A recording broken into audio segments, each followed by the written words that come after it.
Lovely. All right. Welcome, Camino Women, to our Campfire Chat, our November Campfire Chat. So lovely to see a couple of familiar faces here and some new ones as well. RJ has just joined. Actually, that's a really great starting point. So RJ is our behind the scenes wonderful marketing lady, I guess, but she has, if you've not read it already, there's been an amazing blog written about our lovely Camino woman Stephanie, who we're going to be chatting with tonight. And yeah, if you haven't, go back and have a read. But RJ, I just want to say firstly to you, thank you. That was a lot of work in the background, and I think you really captured the essence of Stephanie and who she is and just what she means to us. So thank you so much. Have you got anything, RJ? Oh, thanks, Soph. That's a lovely introduction. And Stephanie, it's wonderful to see you again. I'm excited to hear more about your adventure. I know we had a wonderful chat for the blog, but I could listen to your adventures all day. And I just want to say a big warm welcome to everybody else who's joining us today as well to hear about Stephanie's experience. Oh, thanks, lovely. So glad you could make it. So, so next, let me just do a warm introduction to Stephanie. So, we picked Stephanie for this segment, if you like. She came to mind when we were asked, who's the ultimate Camino woman? She's traveled with us twice. She chained 2 trips with us before, and she's had a large presence, by, chatting through previous campfire chats and webinars, a presence on social media. And, I just had such a lovely lasting memory of all the ladies on that trip. It was a fantastic trip. But yeah, I picked Stephanie because she's traveled with us twice before and is traveling with us again in 2026. So Stephanie, would you like to pop yourself off mute and tell us a little bit about yourself? Oh, I think there was quite a lot about myself in the blog. Everybody's read that. I retired at last year. It's all blurring a bit already. So I've had nearly 2 years actually away from work, and when I was getting ready to retire, I made a list of all the stuff I used to do and enjoyed doing, and have actually managed to get back into quite a lot of that. And one of them was traveling. So I'm lucky enough to have the time and the money and children who can babysit my dog for long lengths of time. And so I'm pretty much decided I've got the freedom and the health. I'm just going to do as much as I can. Yeah. And so I didn't find Camino Women. I found Patch, and from then found Camino and thought, okay, let's do walking first. Well, I'm very pleased that you found us. So how long were you sort of following along with Patch and Camino Women before you decided to reach out for the initial chat? Probably about a year. They're just lurking in the background. Oh, that's so good. You're absolutely right. That happens all the time. We're following for years, just sort of a bit nervous, maybe a bit anxious as to whether it's the right thing. And also, are we an established brand? Are we trustworthy? All the things. But I'd like to say our community is growing really organically, and people are starting to see that we are the real deal, which is very nice. So when you did make that contact, obviously, and you came through to Olivia, I think it was in the beginning, and then obviously I was looking after you a little bit after that. When I sort of communicated with you that you were going to be amongst the first 5 women, Susan included, to be launching the Soon Sun Trail. So how did you feel landing in Vientiane and meeting, 5 strangers and, traveling on your own?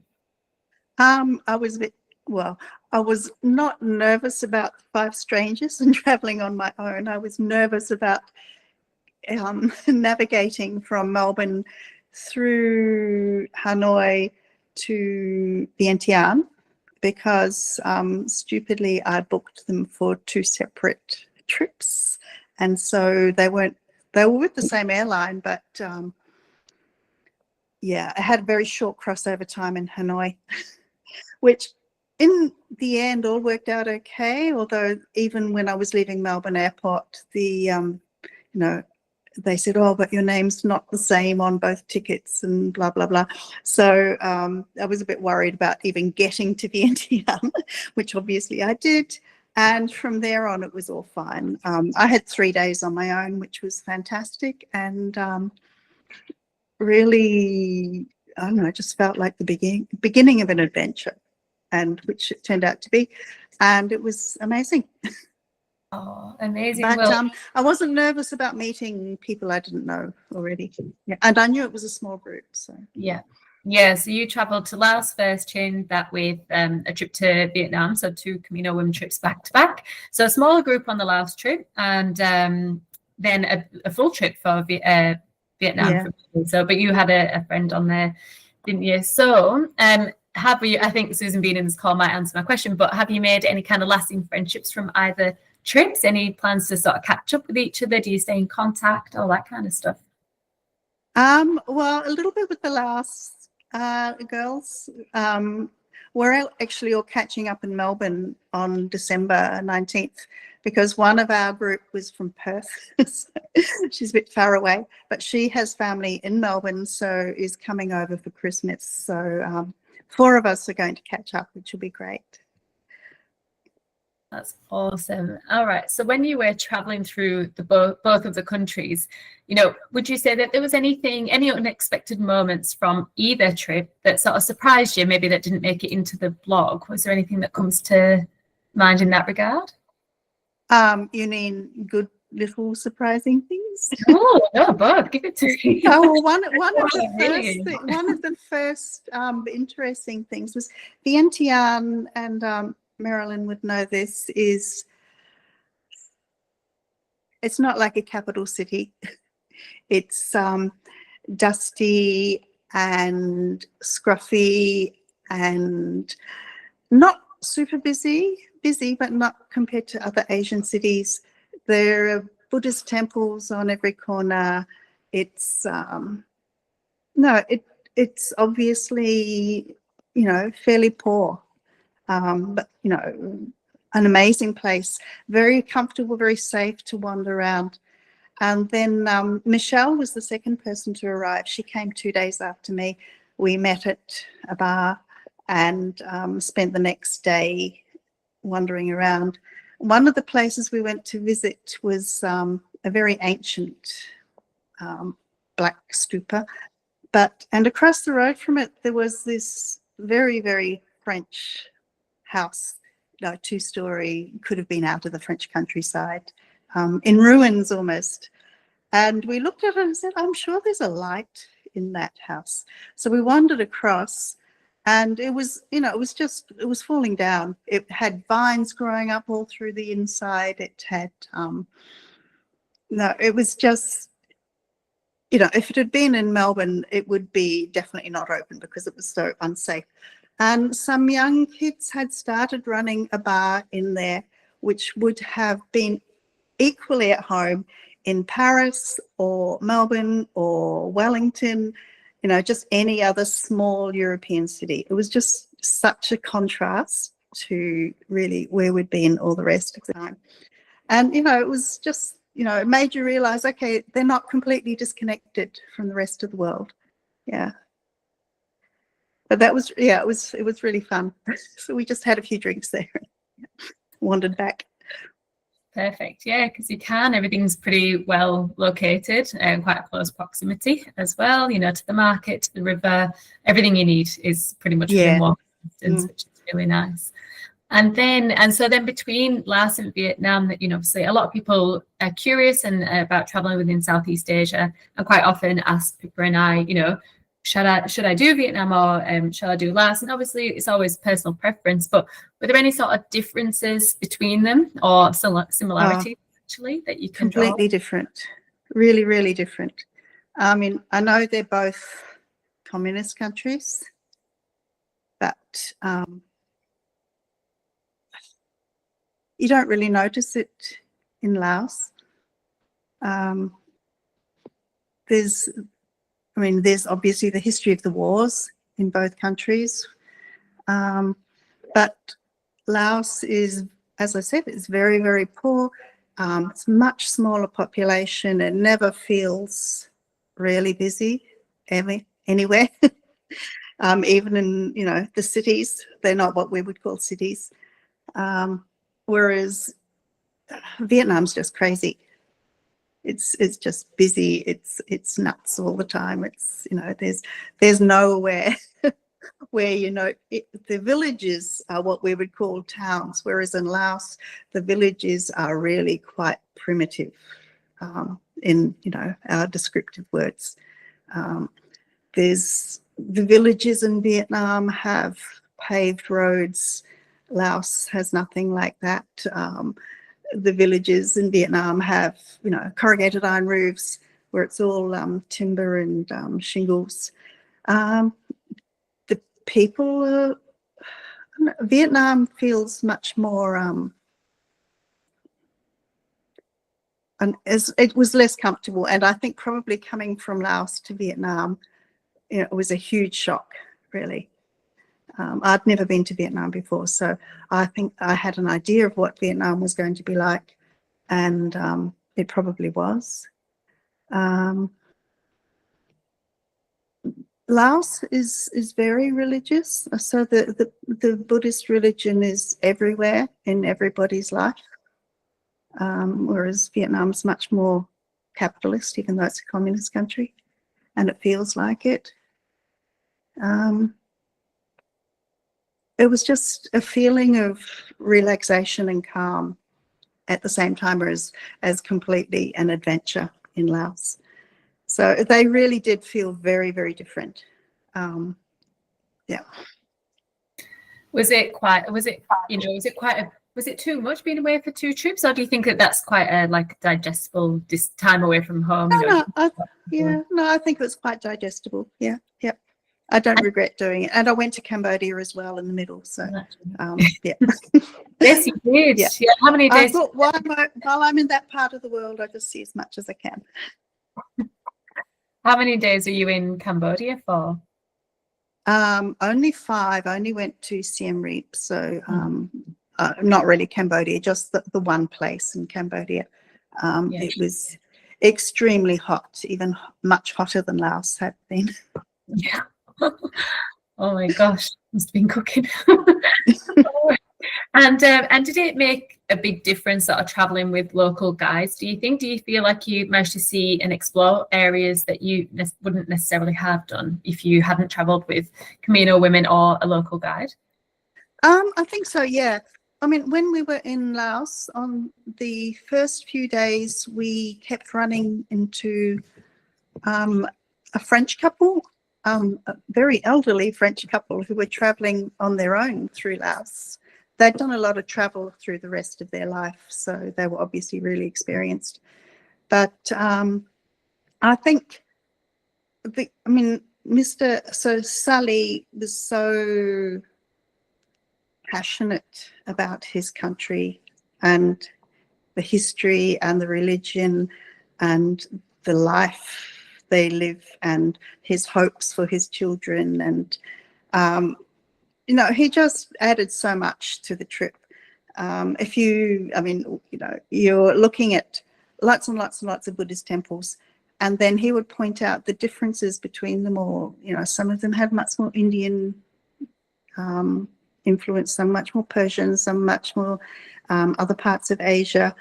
It's overwhelming when you're looking at them all by yourself, but when you've got someone showing you all the details, it's great.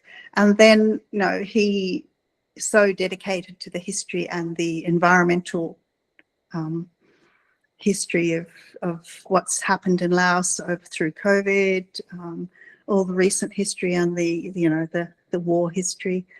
He was the best guide. Amazing. And I think because it's obviously he came from a village in the northern part of Laos, and we were traveling around that region, so he was very knowledgeable about that area. In Vietnam, I'm not actually so sure what part of Vietnam Com comes from, but obviously Vietnam's a much bigger country, and so he can't know everything about all of the places we were going. But because we had local guides as well, that made a big difference. So we had Kong plus a local guide when we were going through some of the other villages.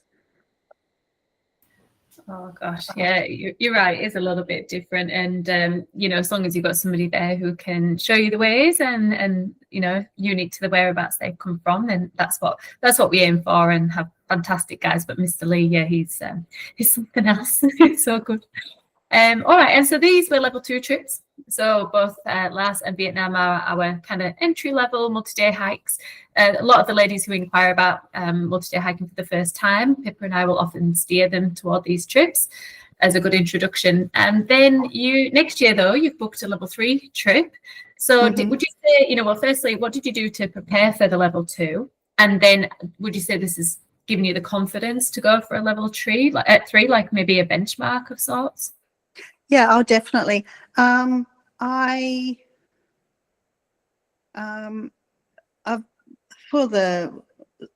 do strength training, so you know, for my muscles.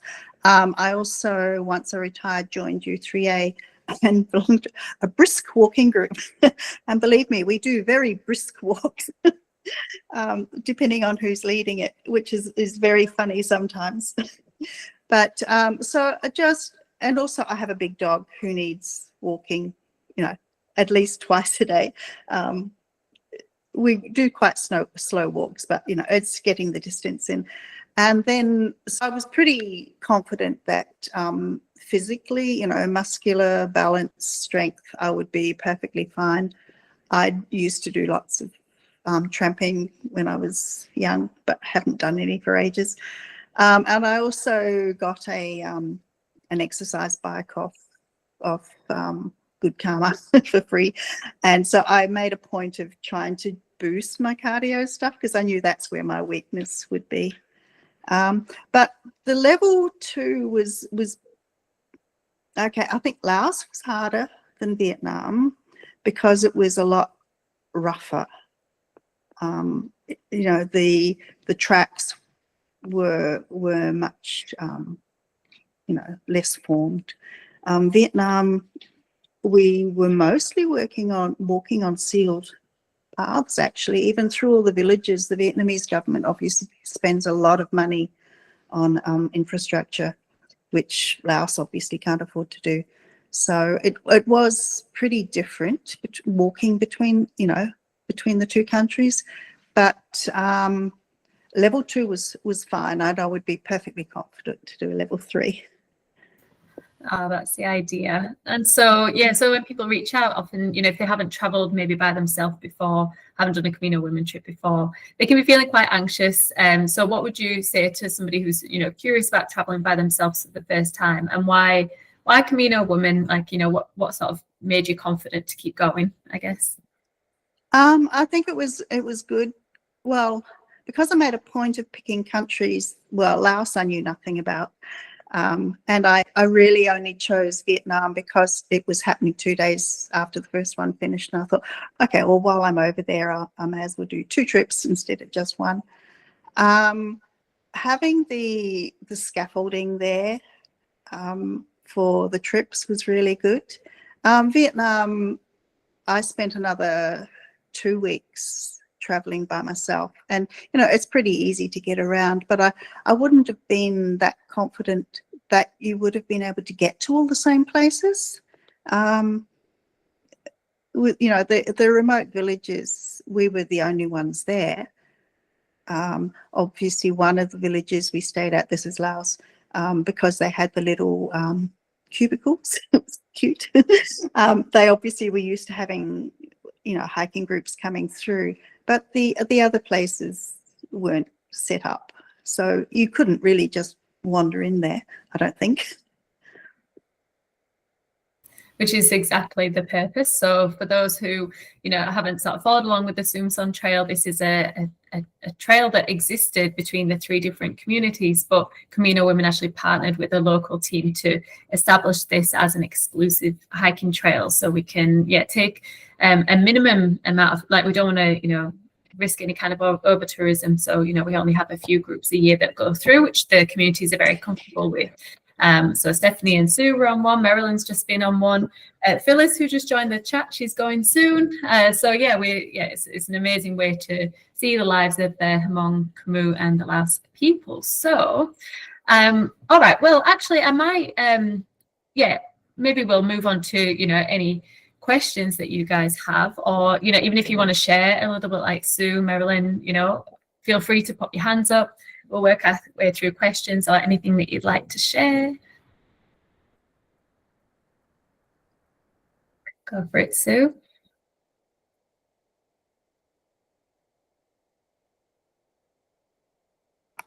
There we go.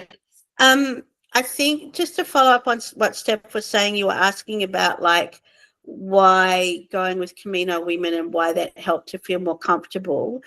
I mean, I've done a couple of Intrepid trips before, and I think for this one, the really nice thing was knowing I'm getting picked up at the airport, like being that sort of level of looked after the whole way through. And we did have a couple of hiccups, as you expect on any trip, and because this was the first one.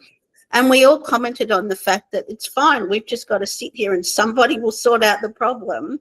And we were making the comment amongst us as, women, and we were all mothers and busy people. We're so used to being the ones who have to manage when things go wrong and deal with everything and make all the decisions. And we were all commenting on how lovely it was that we could just sit back and enjoy and participate, and somebody else was coping with any challenges and someone else was making the decisions, and we could just have this amazing time.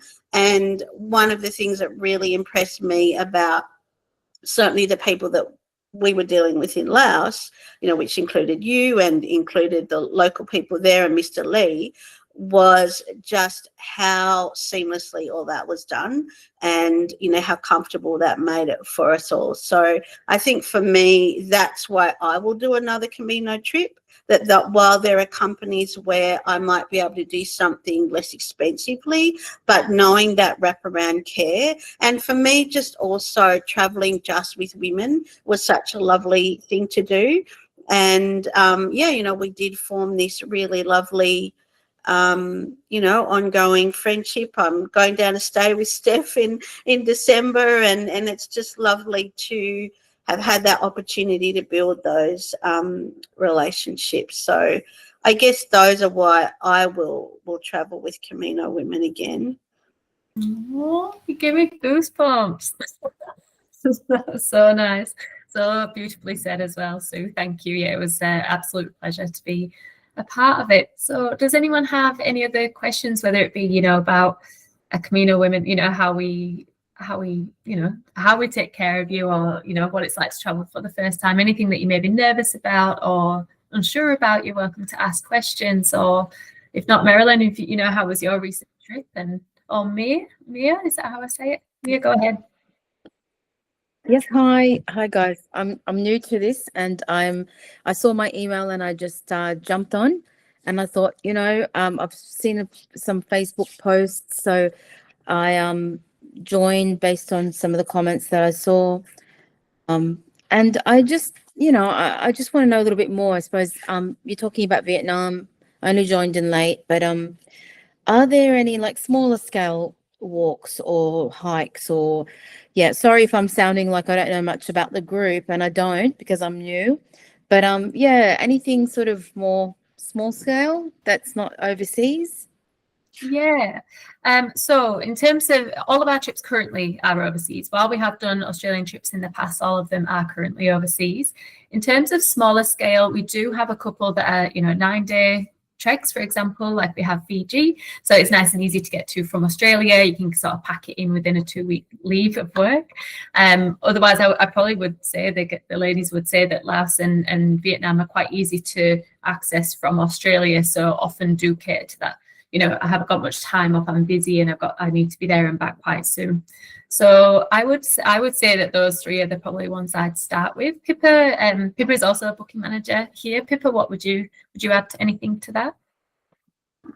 I would say Fiji is definitely a good one, the ones closer to Australia, or if you're wanting specifically the hiking component. Otherwise, we have, if you look if you want smaller groups, we've just launched a brand called Salt Caravan as well, and that will have a maximum of 8 guests, and they're food-related tours. The first one's to Japan, so that's just on a little bit of a tangent, but yeah, definitely they will be hosting smaller groups. So we've got lots of variety, depending on what you want, but definitely reach out to Sophie or me, and we can try and figure out what your requirements are and suggest some things. Excellent. Thank you for that. So it's so do I do that through email, or is it just a Facebook group, or to reach out? The best way is through the website, and then you can either just pick a general inquiry, or you can select a trip specifically. Another thing I just thought about is something we're building at the minute is community connections. Actually, on Friday, whereabouts in Australia are you both based? Roughly? I'm in Sydney. Sydney, amazing. Yeah. So we are looking at ways to sort of meet just like more casually and just go for like local walks and connect with like other women and stuff. So it's something Pippa and I are working on in the background. We did our first one on Friday on the Sunshine Coast, where 6 of us caught up and did a bit of an 8K walk, but that was just really nice. So that's something we are proactively working on, which you might be able to jump in on as part of your training maybe. Awesome. Yep. Lovely. Thank you. No worries. Thanks for jumping in. All right, Marilyn. Summer, so maybe we'll put something together for Sydney in the next few months as well. Awesome. Thank you.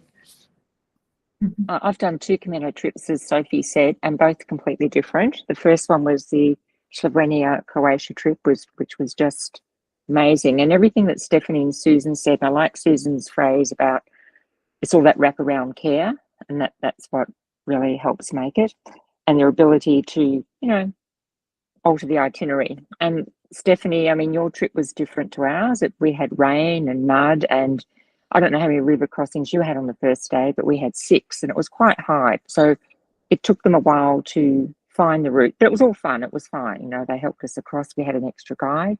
They might carry a day pack while we, took our shoes off or not took our shoes off and dried ourselves in the mud the other end. And as Sophie knows about in the Hmong village, you might remember it, Stephanie and Susan, that there's only the central what they call the shower, where you can wash, just holding up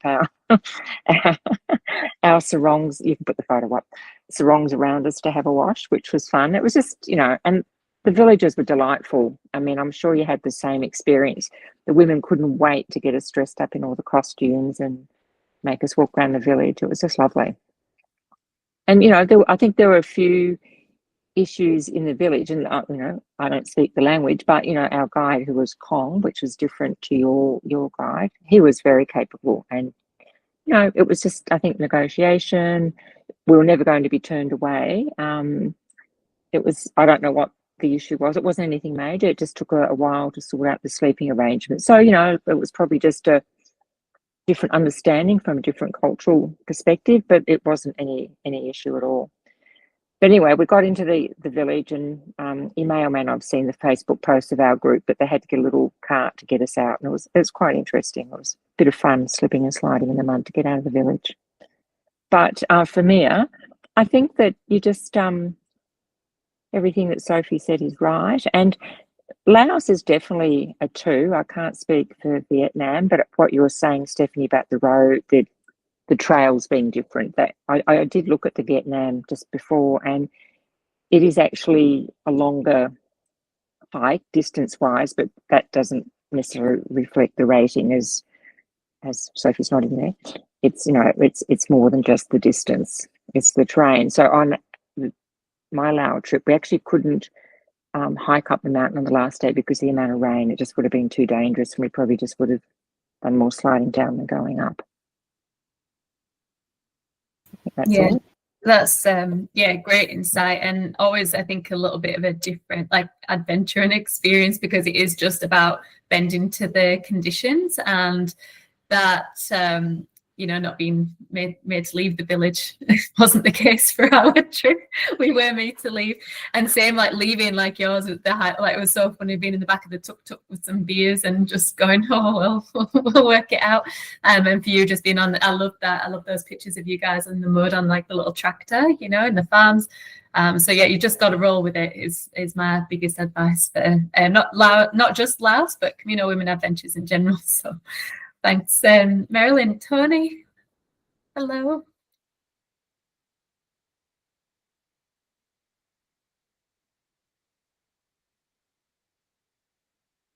Just hit that microphone button. Yep. And yeah, you got it. So Charlene was in front of me, I think. So is it my turn?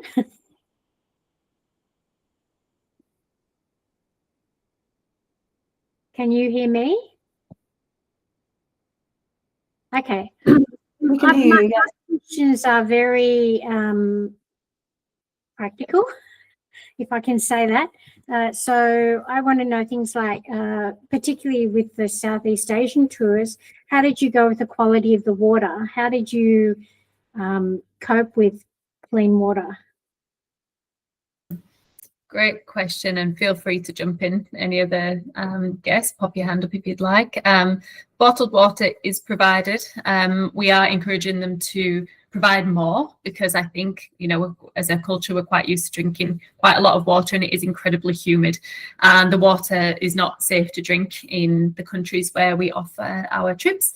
And so, yeah, we will provide the water. And I would suggest two things. I would have a camelback of about 3 liters of water and with the hose at my mouth. So then, that's accessible at all times, which means that you're more likely to take sips from it than you are if you're trying to like fiddle around for your bottle that's just awkwardly placed. You might wait until you get to a lookout or stop for lunch or whatever. However, I would still have a litre water bottle with some electrolytes in, and I'd aim to get that down earlier in the day just to get ahead of my hydration. So then I'm not risking dehydration later in the day. Okay, that's really good. So I've got a couple more questions. Can I keep going? Yeah. So it's that. I wanted to know. I wanted to know how people cope with their sleeping gear. Like, do they take separate pajamas or whatever, or do you sleep in a t-shirt and undies? Or I'm just trying to keep my packing minimal. No, it's great. Which trip are you headed on, Tony? I booked in to do the Armenia, Georgia walk. Yeah. So just the first one, like a level 2. Hopefully I'll cope with it. Okay. So it's a long way away. I've got a lot of time to prepare. Oh, well, I'm glad we're here to help. So I might even throw a little around the room in a sec and see if anybody's got some, maybe pop an emoji if you've got anything other than what I've got to say. But I do take a change of clothes because quite often after a big day I'm feeling just a little bit grubby. And if you don't have shower facilities, which you will on your trip, so sometimes the Laos and the Vietnam, like Marilyn said, you stood at a hose in public with nothing but a shield of sarong around you. It's a little bit different, but I do like to take a change of clothes. But ultimately I would say that everybody on these trips are aware that we're all going to be grubby and we're all going to be a bit stinky, and we don't lose friends over that. Like, that's okay if you need to rewash a few things. I think fabrics such as like merino are really great because you can wash them quickly in the sinks overnight and then just hang them to dry, and they're kind of good to go in the morning. So you're not reliant on laundry facilities as much when you get into the more remote parts. Mm-hmm.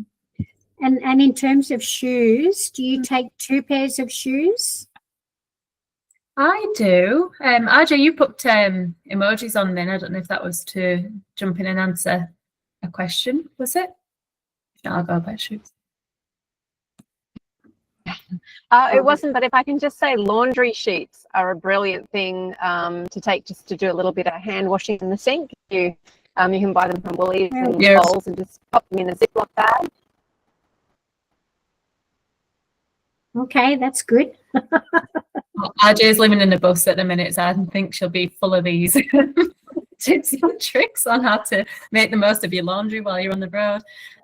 In terms of shoes, Yeah, in terms of shoes, depending on your trip, look, some hiking boots. I like hiking boots. I like that extra ankle support. If you've got a sort of steep and rocky terrain, then they can help prevent injury. Whereas a sandal or something like that is really good for, you know, river crossings or a hotter day or trekking through the city. So I always advise people to wear them in for at least a month, if not longer, as long as you possibly can. And deep tread as well is something that's often overlooked. You know, the tread's worn down, maybe their favorite shoes for the last 10 years, but if you've got no grip, that can actually cause a bit of an issue on the trip. Pippa, you must have something on there. I would take something for the evenings, like thongs. Then you can wear them into the bathrooms or showers, or they're just nice to get your hiking shoes off at night and have something alternative to put on your feet. So yeah, I think thongs or Crocs. If it's colder, you can have socks inside Crocs. So it's a bit difficult with thongs, but probably in Vietnam and Laos, it's not going to be about being cold. It's just having something to pop on in the evenings that gives your feet a little bit of, you know, fresh air, and you're out of your hiking boots. Okay, last question, if I can. The bags, so packing bags, do you prefer soft bags to hard suitcases for the, like what we take, not the day packs, obviously, but Yeah, it is kind of trip specific. So for the Armenia, Georgia trip, a suitcase is absolutely fine. But yeah, each of our adventures will have quite unique packing advice, and we'll share that with you about 4 months before you go. So if you are thinking about buying some luggage, perhaps wait for that chat. But I know for Armenia and Georgia, that's likely to be just a suitcase and a day pack is absolutely fine. yeah. Okay, sorry to take up so much. No worries, but that's I'm really pleased, and it's so helpful because other people are thinking the same questions. So no, they're really actually really fantastic questions. Thank you, Tony, and lovely to meet you. So that's really great. Charlene, so you went on our Fiji trip. I did go on Fiji. And when you're saying, you know, if you've got to fit a trip in a short period of time, I literally took 1 week off work. I flew to my capital city on the Friday night, flew over on the Saturday, back the next Sunday. So it was a really good one to fit in if you don't have a lot of time. I'm on the East Coast, so it was quicker to fly to Fiji than Adelaide or Perth for me. So that was really good. And definitely lots of water was my experience on that one. There was plenty of water supplied, just the same thing. The water wasn't drinkable everywhere we were, but definitely there was lots and lots of water on hand and supplied, and that was never an issue. I would say for our trip, I would recommend PJs, and this is different to every trip again, but we stayed in community halls a couple of nights, like everyone just on mattresses in the community hall. So I think especially if you're, you know, getting up at night or during first thing in the morning, it would be quite respectful to the village we were in to be in a bit more than your knickers and a t-shirt, which obviously would be different if you were going on a trip where you had a private room every night. So, you know, that's, I guess, a little bit different. But Fiji, it was Fiji a 3. People would know the answer to that. Yeah. Yeah. So I found it wasn't necessarily the length of the hiking or the length of the days. I found it was a more rough track than I was expecting. It wasn't necessarily really well-formed tracks. It was kind of more like what I would call a bit of a goat track. So that was what I felt with that particular trip anyway. But yeah, it is a really great one, especially if you're on East Coast and got a limited amount of time. It's a nice quick one to fit in. Amazing. That's such great advice and insight. And actually it does make me just think of something. So when you go on the Camino Women website, you'll see the itineraries are so beautifully written. There's a lot of information, you know, it's really clear. So you can, before you call, you might be looking at that for a year, as Stephanie says, before you reach out. But the purpose of that is that you've got all the information. However, because our grading system is so unique to each trip, that's why Pippa and I will always chat with you before you book. So we can talk through the nuances of each level 3. Because, for example, the Greek island trip is a level 3. Steep, rocky, hot, short distances. Portuguese Camino, also level 3, 25 kilometers, form trail. You know, it's so different. But they both are a level 3. But that's why we talk to everybody before we book, just so we're setting the right expectations and you can steer your training accordingly. All right. Marilyn. You're on mute. Sorry, lovely. One sec.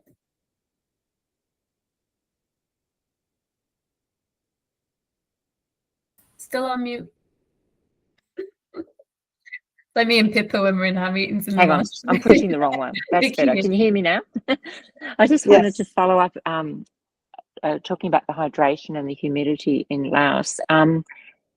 It was really beneficial having a water bladder because you can still fill that with the bottled water that you get. And I just remember there was one day, for whatever reason, we had limited access to getting bottled water, so that helps overcome that also.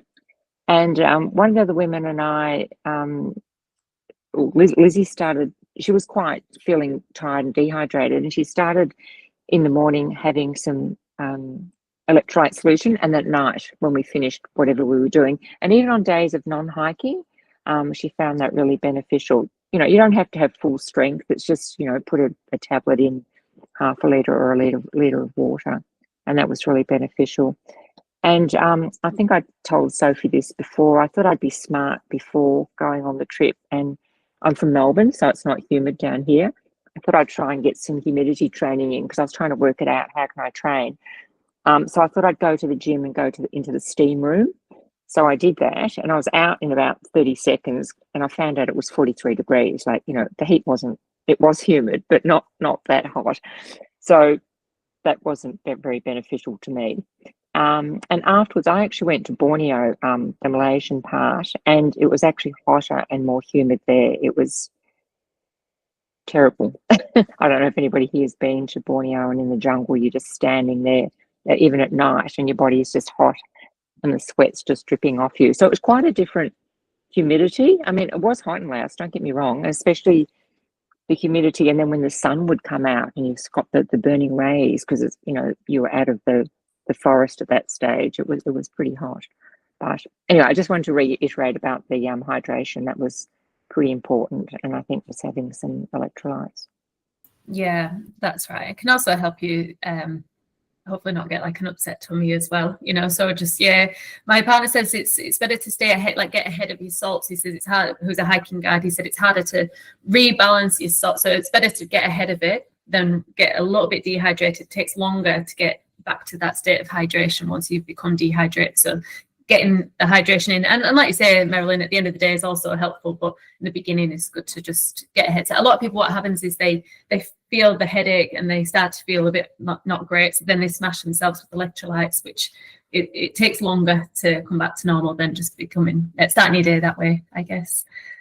All right, how's everyone feeling? I think that was really productive. I loved everybody's insight, different trips, you know, people who've traveled with us before, who haven't before. So it's just been so lovely to get a group together. And I just want to say, like, again, thanks RJ for all your work, Pippa for always, you know, joining me and supporting me. But Stephanie, like, thank you so much. I know it's been a lot out of your time, and yeah, but I was very, very grateful that you were happy to, you know, share a bit of your story, a lot of yourself. And yeah, I just want to say a huge thank you, and just, it was lovely traveling with you. So thank you so much for everything.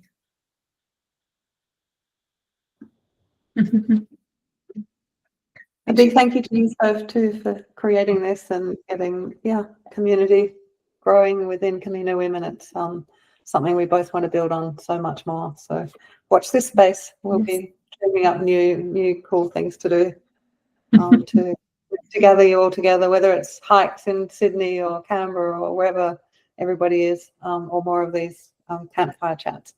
Yeah. Stephanie, did you have anything before you go? I think you should try and organise a Melbourne group. There seem to be quite a few of us. Is it possible to do that? Oh, well, Pippa, where are we headed in February? We are headed to Melbourne in February. Whether we can factor something in, we will see what we can dream up. There is a little something perhaps brewing, so we'll keep you posted. Okay, well, I'm off to Malakuta at the end of February, so It's early in February, so okay, great. Right, Marilyn's in, but yeah, Stephanie, Marilyn, and yeah, anybody else in Melbourne. Anybody ever wants to connect, the Facebook community group is a really great place to do so. So that's for booked guests only typically. So that's once you've booked a trip, you join the community Facebook group. We put a lot of, you know, exciting content in there, but it's a really good place to ask all these kind of questions. That's there as support once you do book a trip. And then I guess if you are like keen on one of these destinations that Stephanie's mentioned, we do have spots closing on both Laos, Cambodia and Vietnam over the next couple of weeks. So if you are keen, join us. Don't be afraid. You're in amazing hands, and yeah, we've got you. I love what did Sue say? Wrap around care. I'm taking that one with me. All right, ladies. Well, I'll leave you to your evening. Thank you so much for joining us, and look forward to seeing you the next time. Thanks, everyone. Bye. Bye.